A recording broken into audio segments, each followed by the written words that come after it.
Saudara, setelah buron selama 8 tahun, polisi akhirnya menangkap salah satu pelaku pembunuhan Vina di Cirebon, Jawa Barat. Sementara itu, salah satu kuasa hukum terpidana angkat bicara terkait kejanggalan saat polisi menetapkan tersangka dengan dugaan dipaksa mengaku. Perlu 8 tahun, polisi akhirnya menangkap salah satu dari 3 buron kasus pembunuhan Vina dan Eki. Salah satu pelaku yang buron, yaitu Peggy alias Perong, akhirnya ditangkap di Bandung, Jawa Barat Selasa kemarin. Kabid Humas Polda Jawa Barat Kombes Pol Jules Abraham menambahkan, Peggy ditangkap saat tengah bekerja sebagai buruh bangunan. Atas nama saudara Peggy alias Perong yang saat ini kita ketahui bernama Peggy Setiawan. Dia merupakan warga Cirebon yang bekerja di Bandung sebagai buruh bangunan. Sehingga tadi malam kami lakukan upaya paksa penangkapan terhadap terduga pelaku Peggy Setiawan di Bandung. Tak lama ditangkap, Polda Jawa Barat bersama Polresta Cirebon langsung melakukan penggeledahan di kediaman Peggy alias Perong. Rumah yang berada di Kecamatan Talun, Kabupaten Cirebon ini digeledah polisi siang tadi. Sementara itu, salah satu kuasa hukum terpidana bilang ada kejanggalan saat polisi menetapkan tersangka. Kuasa hukum Rivaldi Widyaningsih menyatakan kasus yang menimpa kliennya itu cacat sejak awal pembuatan laporan BAP. Adanya Andika, sedangkan Andika itu bukan Rivaldi. Andika di situ jelas dengan umur 23 tahun, alamat Banjarwangunan, Mundu.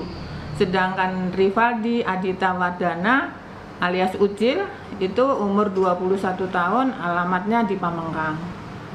Rivaldi kenapa bisa ada di polisi itu? Karena pada saat itu Rivaldi ada kasus yang mengenai penganiayaan dan membawa sajam tanpa izin. Di kasusnya tanggal 29 April, kejadiannya di Grage.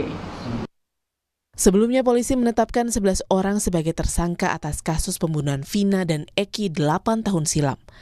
7 diantaranya divonis penjara seumur hidup, sementara 1 orang divonis 8 tahun penjara karena di bawah umur. Kasus ini terjadi pada 27 Agustus 2016 silam.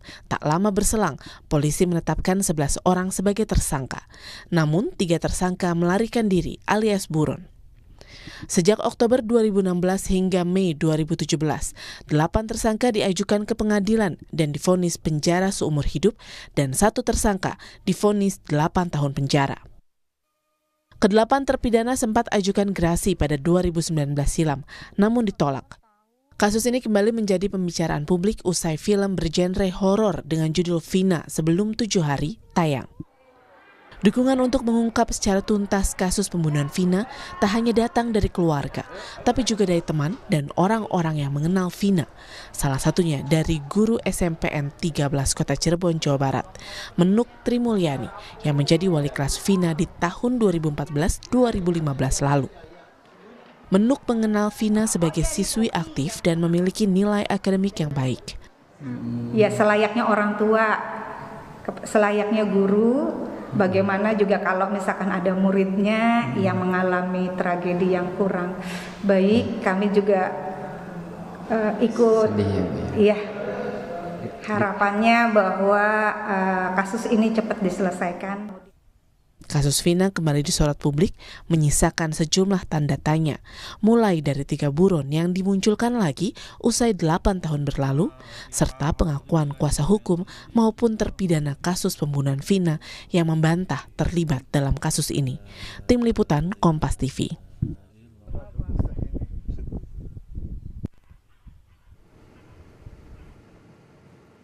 Perlu 8 tahun.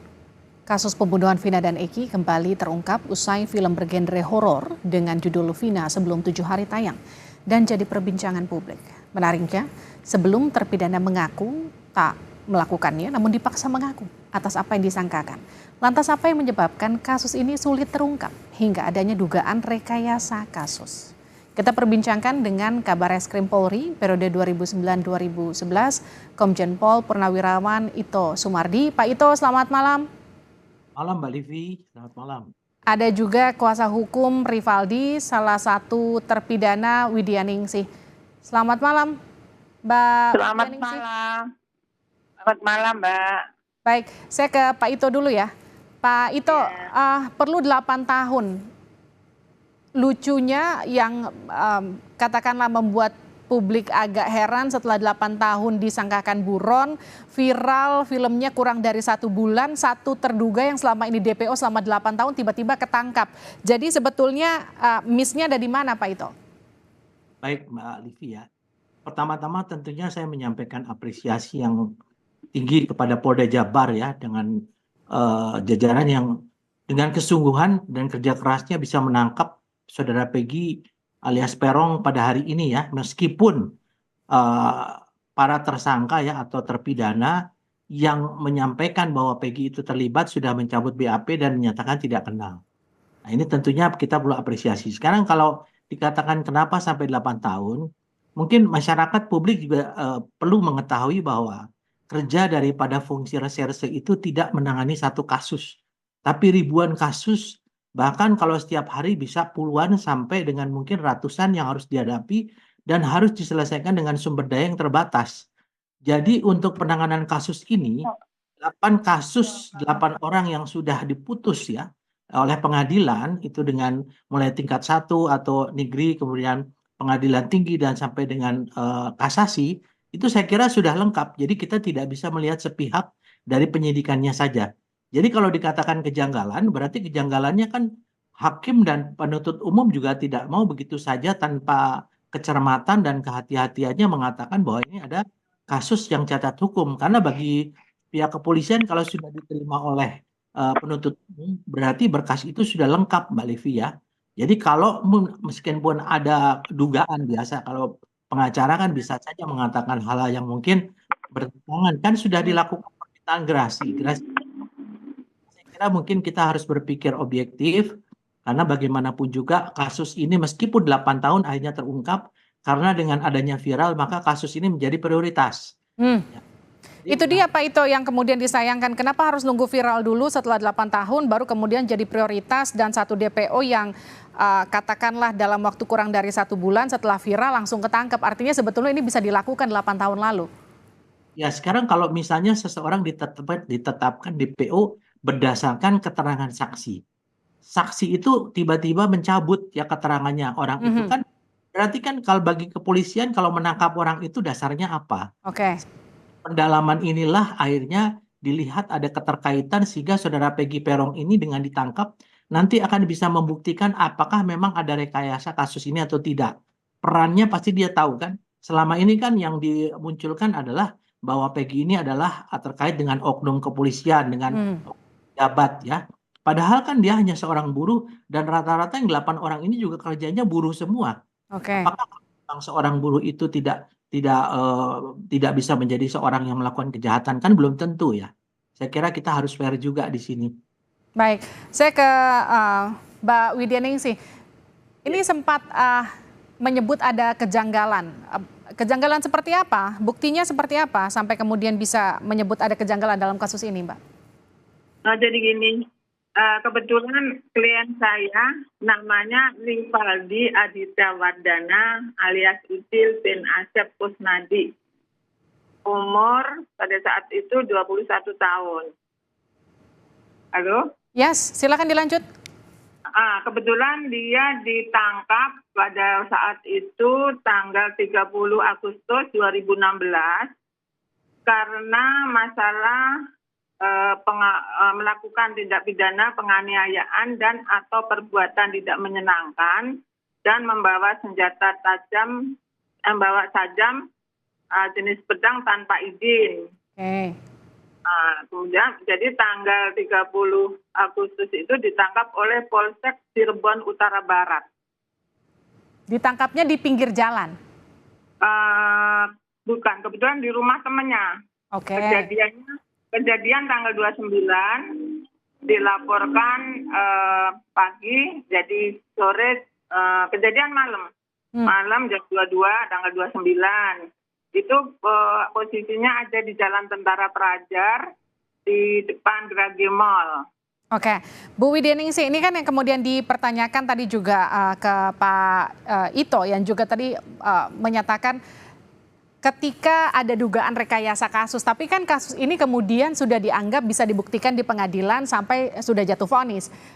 Kenapa kemudian sekarang baru ramai soal dugaan rekayasa kasus, Bu Widyaningsih? Jadi kami sendiri sebenarnya tidak meramaikan ya, karena kami diwawancarai. Jadi saya sebagai kuasa hukum menjelaskan duduk permasalahannya, karena saya pun udah berupaya mengajukan banding dan kasasi, sehingga tinggal PK. Waktu kita mengajukan PK tanpa novum itu rasanya saya sia-sia. Karena di dalam sejak awal klien saya tidak pernah di dalam itu tidak pernah, karena dia tidak melakukan, jadi dia pun tidak pernah mengakui, karena di dalam seperti waktu dilaporkan oleh pelapor, termasuk itu 11 orang, itu termasuk Andika, umur 23 tahun, yang kabur itu, yang dinyatakan kabur saat itu. Bu Widya, maaf saya potong, artinya klien Anda itu salah satu terdakwa yang terpidana jatuhnya ya, yang sudah divonis seumur hidup? Seumur hidup betul. Tapi nama yang dari awal itu Andika, sedang klien saya itu namanya Rivaldi Aditya Wardana, jadi nggak ngait sama sekali, Mbak. Oke. Yang jadi pertanyaan kan gini, ketika kemudian ada kejanggalan, narasi kejanggalan, rekayasa kasus ini kan nggak cuma keluar dari Anda, Bu Widya. Ini juga keluar dari kuasa hukum yang lain, yang juga bahkan ada terpidana yang sekarang sudah bebas, yang menyatakan bahwa sempat ada kekerasan dan semacamnya sampai dipaksa untuk mengaku. Ini juga diakui oleh klien Anda? Kalau dia nggak pernah mengakui, berita acara pun dia tidak tanda tangan. Klien Anda tidak mengakui, berita acara tidak tanda tangan ya? Tidak tanda tangan. Tetapi ada yang menandatangani. Tapi tidak. Tanda tangannya pun beda. Oke. Pak Ito, bagaimana Pak Ito dengan kasus seperti ini Pak Ito? Jadi kita kalau di dalam penyidikan mengenal kasus namanya locus delicti atau tempat kejadian perkara, dan tempus delicti, waktu kejadian. Ini kan sesudah terjadi kejadian itu waktunya sudah sekian hari, tentunya orangnya sudah berpencar ya Mbak ya. Kemudian bisa saja menurut pendapat saya yang bersangkutan itu ada kasus lain, setelah dikaitkan dengan kasus ini ada pengakuan dari teman-temannya, karena ini tindak pidana yang dilakukan secara bersama-sama. Jadi katakan memang betul ada kejanggalan, sekarang mungkin Mbak Livi bisa berpikir bahwa dari penyidik ini menyerahkan kepada jaksa penuntut umum. JPU ini kan menyiapkan orang-orang yang akan dihadapkan di pengadilan. Ya pada saat tentunya hakim pun juga akan melihat identitas dan melihat bukti-bukti ataupun keterangan-keterangan yang mendukung ya bahwa orang tersebut melakukan tindak pidana dan memenuhi unsur daripada pasal yang disangkakan. Jadi tidak mungkin seorang hakim itu merampas ya kehidupan seorang yang dengan hukuman seumur hidup itu kan merampas kehidupan seseorang tuh Mbak Devi ya. Itu adalah sangat berat, dan itu dari mulai tingkatan pengadilan negeri, pengadilan tinggi sampai dengan kasasi kan sudah diputus inkrah. Kemudian ada upaya gerasi yang ditolak. Apalagi kira-kira ya, kalau menurut saya kan kalau memang mengajukan PK silakan kalau ada novum baru. Nah novumnya apa? Kalau memang pada saat itu di penyidikan dianggap sebagai ada cacat atau rekayasa, berarti pertanyaannya mengapa jaksa itu menerima? Dan mengapa jaksa bisa membuat satu rencana penuntutan diterima oleh hakim. Dan hakim bahwa mereka itu adalah kelompok ya, melakukan perbuatan secara berkelompok dan juga melakukan perbuatan yang bisa diancam dengan hukuman berat. Saya kira itu mungkin Mbak pendapat saya. Artinya ini sudah dibuktikan di persidangan Bu Widyaningsih? Sudah semua. Dan ada juga alibi pada saat itu dia ada di tempat temannya lagi ulang tahun juga ada. Tapi tidak dipertimbangkan. Tapi gini Bu Widyaningsih, ini kan ada yang sudah dijatuhi hukuman, kemudian ada yang sudah bebas, ada yang dianggap masih buron, satu Peggy ini kan baru ditangkap ya.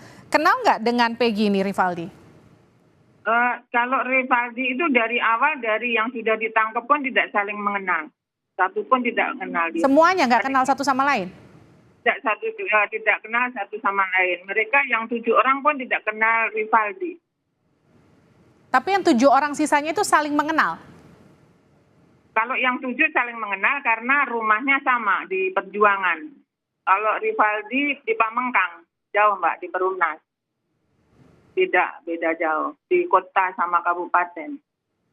Oke, dari perjalanan kasus ini kan salah satu terpidana lainnya, kuasa hukumnya itu kan sempat melaporkan ke Komnas HAM. Koreksi saya kalau salah ya, Mbak Widyaningsih. Kenapa Anda kemudian tidak melaporkan hal ini? Kami sudah berupaya sampai banding, sampai kasasi, dan justru yang lainnya tidak. Kami akan berupaya lagi untuk PK, tetapi menunggu saksi saudara Dede yang kebetulan itu tetangga Rivaldi sendiri, yang sampai sekarang juga tidak pulang. Saya tadinya berharap dia pulang, kita bisa mengajukan bahwa keterangannya dia itu yang sebenarnya seperti apa, karena tidak dihadirkan di persidangan, Mbak. Baik, saya ke Pak Ito. Pak Ito, ini kan yang ramai bukan cuma soal 3 DPO yang sebelumnya masih hilang dan dicari, meskipun satu ini baru ketangkap ya Pak Ito. Tapi juga yang ramai ini soal adanya tudingan bahwa ada rekayasa kasus, ada tudingan orang besar yang menghalang-halangi kasus ini. Tapi sepengalaman Bapak sebetulnya seberapa mungkin sih itu terjadi? Saya kira bisa saja terjadi ya. Tetapi kalau untuk kasus ini murni, kalau saya melihat adalah bahwa keterangan para terpidana itu kan sudah terpidana, itu mereka mempunyai kaitan satu sama lain. Tentunya ini kan sudah menjadi pertimbangan dari pihak jaksa penuntut umum untuk mengajukan bahwa telah ada tindak pidana yang dilakukan secara bersama-sama, Mbak ya.